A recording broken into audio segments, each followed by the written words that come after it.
देंगे। और पहले जब उनकी सरकार थी उन्होंने कहा था कि देश की संपत्ति पर पहला अधिकार मुसलमानों का है। इसका मतलब ये संपत्ति इकट्ठी करके किसको बांटेंगे? जिनके ज्यादा बच्चे हैं उनको बांटेंगे। घुसपैठियों को बांटेंगे। क्या आपकी मेहनत की कमाई का पैसा घुसपैठियों को दिया जाएगा? आपको मंजूर है? ये कांग्रेस का मैनिफेस्टो कह रहा है कि वो माताओं बहनों का सोने का हिसाब करेंगे, उसकी जड़ती करेंगे, जानकारी लेंगे और फिर उस संपत्ति को बांट देंगे। और उनको बांटेंगे जिनको मनमोहन सिंह जी की सरकार ने कहा था कि संपत्ति पर पहला अधिकार मुसलमानों का है। भाइयों बहनों, ये अर्बन नक्सल की सोच, मेरी माताओं बहनों, ये आपका मंगलसूत्र भी बचने नहीं देंगे, यहां तक जाएंगे, मैं कहने आया हूं। यह यकीन करना मुश्किल लग रहा है कि ऐसा प्रधानमंत्री नरेंद्र मोदी ने कहा है। खुद भाजपा वाले भी इस पर यकीन नहीं कर पा रहे हैं। क्या वाकई उन्होंने ऐसा कहा है? क्या पहले चरण में भाजपा मुश्किल में आ गई है, जो प्रधानमंत्री को कहना पड़ा है कि कांग्रेस मां बहनों का सोना लेकर घुसपैठियों को बांटना चाहती है? घुसपैठिया उन्होंने किसे कहा होगा? क्या ये समझना रॉकेट साइंस है? जब प्रधानमंत्री सीधे सीधे मुसलमानों को टारगेट करने लगे हैं तो समझ जाएं कि उनकी गारंटी वारंटी भी नहीं रही है।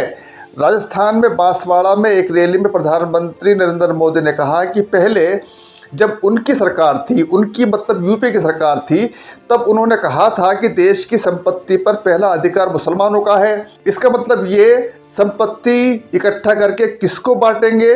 जिनके ज़्यादा बच्चे हैं उनको बांटेंगे, घुसपैठियों को बांटेंगे। क्या आपकी मेहनत का पैसा घुसपैठियों को दिया जाएगा? आपको मंजूर है ये? मोदी ने आगे कहा, ये कांग्रेस का मैनिफेस्टो कह रहा है कि वो माँ बहनों के सोने का हिसाब करेंगे, उसकी जानकारी लेंगे और फिर उसे बांट देंगे। और उनको बांटेंगे जिनको मनमोहन सिंह की सरकार ने कहा था कि संपत्ति पर पहला अधिकार मुसलमानों का है। भाइयों बहनों, ये अर्बन नक्सल की सोच मेरी माँ बहनों से, ये आपका मंगलसूत्र भी बचने नहीं देंगे, ये यहाँ तक जाएंगे। क्या देश में चुनाव आयोग नाम की कोई संस्था बची है? क्या प्रधानमंत्री के इस बयान का उसे संज्ञान नहीं लेना चाहिए? विपक्ष के नेताओं के छोटे से छोटे बयान का संज्ञान लेने वाला चुनाव आयोग प्रधानमंत्री के बयान पर क्यों चुप है? यूथ कांग्रेस के नेता श्रीनिवास बीबी ने प्रधानमंत्री मोदी के भाषण के अंश को साझा करते हुए लिखा है, ये देश का दुर्भाग्य है कि ये व्यक्ति इस देश का प्रधानमंत्री है और उससे भी बड़ी त्रासदी ये है कि भारत का चुनाव आयोग अब जिंदा नहीं रहा। श्रीनिवास ने लिखा, हार की बौखलाहट के चलते खुलेआम भारत के प्रधानमंत्री नफरत का बीज बो रहे हैं। मनमोहन सिंह जी के 18 साल पुराने अधूरे बयान का गलत संदर्भ में इस्तेमाल करके ध्रुवीकरण कर रहे हैं, लेकिन चुनाव आयोग नतमस्तक है। अब ये भी जान लीजिए कि तत्कालीन प्रधानमंत्री मनमोहन सिंह ने क्या कहा था। भारत के तत्कालीन प्रधानमंत्री मनमोहन सिंह ने साल 2006 में राष्ट्रीय विकास परिषद की बैठक में भाषण दिया था। प्रधानमंत्री मनमोहन सिंह ने कहा था, मेरा मानना है कि हमारी सामूहिक प्राथमिकताएं स्पष्ट हैं। कृषि, सिंचाई, जल संसाधन, स्वास्थ्य, शिक्षा, ग्रामीण बुनियादी ढांचे में महत्वपूर्ण निवेश और सामान्य बुनियादी ढांचे के लिए आवश्यक सार्वजनिक निवेश की जरूरतें, साथ ही अनुसूचित जाति, अनुसूचित जनजाति, अन्य पिछड़ा वर्गों के उत्थान के लिए कार्यक्रम, अल्पसंख्यक और महिलाएं और बच्चों के लिए कार्यक्रम। प्रधानमंत्री मनमोहन सिंह ने कहा था, अनुसूचित जातियों और जनजातियों को पुनर्जीवित करने की जरूरत है।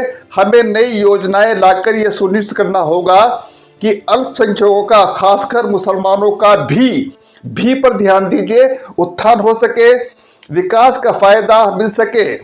इन सभी का संसाधनों पर पहला दावा है। केंद्र के पास बहुत सारी जिम्मेदारियां हैं और ओवरऑल संसाधनों की उपलब्धता में सरकारी जरूरतों का समावेश करना होगा।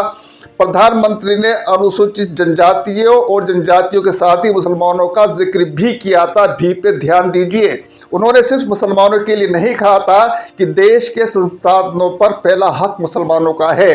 गोदी मीडिया और भाजपा आईटी सेल ने तत्कालीन प्रधानमंत्री मनमोहन सिंह के बयान को यह कहकर प्रचारित किया कि मनमोहन सिंह ने कहा है कि देश के संसाधनों पर पहला हक मुसलमानों का है, जबकि उन्होंने ऐसा नहीं कहा था। यह दुष्प्रचार इतना किया गया कि प्रधानमंत्री भी इससे नहीं बच सके। उन्होंने भी मनमोहन सिंह के अधूरे बयान को बयां करके ध्रुवीकरण करने की कोशिश की है। प्रधानमंत्री नरेंद्र मोदी का इस तरह का बयान उनकी हताशा को दर्शाता है और साथ में ये भी बताता है कि गारंटी वाली बातें जनता के गले नहीं उतर रही हैं। क्या ऐसा संभव है कि कोई सरकार दूसरों का धन लेकर मुसलमानों में बांट सकती है? क्या प्रधानमंत्री नरेंद्र मोदी ने देश की जनता को मूर्ख समझ रखा है? इससे पहले प्रधानमंत्री कांग्रेस और के घोषणा पत्र के बारे में कह चुके हैं कि इस पर मुस्लिम लीग की छाप है। प्रधानमंत्री हो या भाजपा का कोई नेता, उनका कोई भाषण बिना मुसलमान, बिना पाकिस्तान के पूरा नहीं होता। चलिए, देर से ही सही प्रधानमंत्री को मुसलमानों की जरूरत तो आन पड़ी। जब प्रधानमंत्री हिंदू मुस्लिम पर उतर आए तो समझ जाएं कि कैसा विकास हुआ है और किसका विकास हुआ है। क्या ऐसा संभव है कि लोकतांत्रिक देश की संपत्ति को मुसलमानों में कोई सरकार बांट सकती है? कल तक मोहम्मद शामी को भाई बताने वाले, वोट मांगने वाले प्रधानमंत्री मुसलमानों को कोसते हुए हिंदुओं से वोट मांग रहे हैं। प्रधानमंत्री पद की गरिमा का कुछ तो ख्याल किया होता। क्या प्रधानमंत्री पद की गरिमा इस तरह गिराई जाएगी? विपक्षी कांग्रेस ने प्रधानमंत्री नरेंद्र मोदी के इस भाषण की कड़ी आलोचना की है और कहा है कि प्रधानमंत्री नफरत के बीज बो रहे हैं। कांग्रेस नेता राहुल गांधी ने एक्स पर लिखा है, पहले चरण के मतदान में निराशा हाथ लगने के बाद नरेंद्र मोदी के झूठ का स्तर इतना गिर गया है कि घबराकर वह अब जनता को मुद्दों से भटकाना चाहते हैं। कांग्रेस के क्रांतिकारी मैनिफेस्टो को मिल रहे अपार समर्थन के रुझान आने शुरू हो गए हैं। देश अब अपने मुद्दों पर वोट करेगा, अपने रोजगार, अपने परिवार और अपने भविष्य के लिए वोट करेगा। भारत भटकेगा नहीं। कांग्रेस नेता पवन खेड़ा ने सोशल मीडिया पर एक वीडियो जारी कर कहा है, देश के प्रधानमंत्री ने आज फिर झूठ बोला। एक चुनाव जीतने के लिए आप झूठ पर झूठ परोसते चले जाओगे जनता को। चलिए, आपकी गारंटियां झूठी, आपके जुमले झूठे, आपके वादे झूठे। उन्होंने कहा, आप देश को हिंदू मुसलमान के नाम पर झूठ परोसकर बांट रहे हैं। मैं चुनौती देता हूं प्रधानमंत्री को कि कांग्रेस के मैनिफेस्टो में कहीं भी मुसलमान और हिंदू शब्द हो तो हमें बताएं, और ये चुनौती स्वीकार करें या नहीं तो झूठ बोलना बंद करें। देश के प्रधानमंत्री ने आज फिर झूठ बोला। एक चुनाव जीतने के लिए आप झूठ पे झूठ परोसते चले जाओगे जनता को। चलिए, आपकी गारंटियां झूठी, आपके जुमले झूठे, आपके वादे झूठे। अब देश को हिंदू मुसलमान के नाम पर आप झूठ परोस कर बांट रहे हैं। कांग्रेस के मैनिफेस्टो में कहीं भी, मैं ये चुनौती करता हूं प्रधानमंत्री को, कहीं मुसलमान या हिंदू कोई इस तरह का शब्द हो तो हमें बताएं और ये चुनौती स्वीकार करें, नहीं तो झूठ बोलना बंद करें। कांग्रेस के मैनिफेस्टो में न्याय की बात की है। न्याय नौजवानों के साथ, न्याय महिलाओं के साथ, न्याय आदिवासियों के साथ, न्याय श्रमिकों के साथ। उसमें प्रधानमंत्री को आपत्ति है। आपत्ति हो भी क्यों ना, ये हमारा न्याय पत्र प्रधानमंत्री को आईना दिखाता है और उनके 10 साल के कृत्य दिखाता है। ये पूरे 10 साल इन्होंने हिंदू मुसलमान करके खत्म कर दिए और अब फिर से चुनाव में आए हैं हिंदू मुसलमान लेकर। शर्म आनी चाहिए प्रधानमंत्री को। झूठ बोलने में भी शर्म आनी चाहिए और इस तरह से देश को बांटने में भी शर्म आनी चाहिए। और मैं फिर से चुनौती देता हूं, हमारा मैनिफेस्टो, प्रधानमंत्री जी आपको धन्यवाद। आपके ये झूठ की वजह से लोग हमारा मैनिफेस्टो पढ़ रहे हैं और आपके झूठ को भी वो उसी में ढूंढ रहे हैं कि कहां लिखा हुआ है हिंदू, कहां लिखा हुआ है मुसलमान। इस तरह के शब्द हमारे मैनिफेस्टो में नहीं है। ये आपकी इस हल्की मानसिकता में ये शब्द होते हैं। इस तरह के जो बंटवारे की बात होती है वो आपके दिमाग में होती है, आपके जहन में होती है। हमारे न मैनिफेस्टो में है, न हमारे संविधान में है, न हमारे दिमाग में है, न इस समाज में है।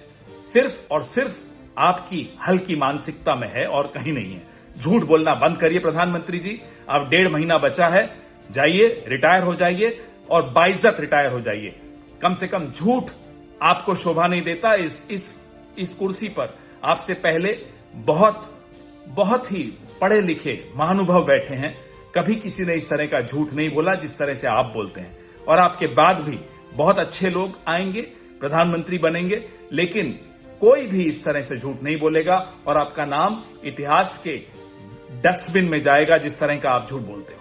माफ कीजिएगा, ये भाषा हम आप ही से सीख रहे हैं। जय हिंद, जय कांग्रेस।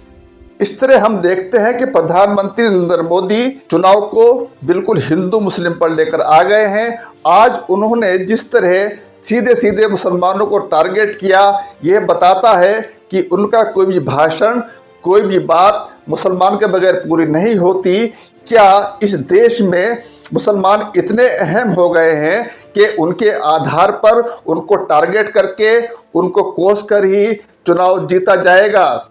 क्या चुनाव आयोग सो रहा है? क्या उसको नहीं मालूम कि प्रधानमंत्री ने कितनी बड़ी बात कह दी है? क्या चुनाव आयोग को इसका संज्ञान लेना नहीं चाहिए? क्या चुनाव आयोग अपनी भूमिका भूल चुका है? बहुत बहुत शुक्रिया।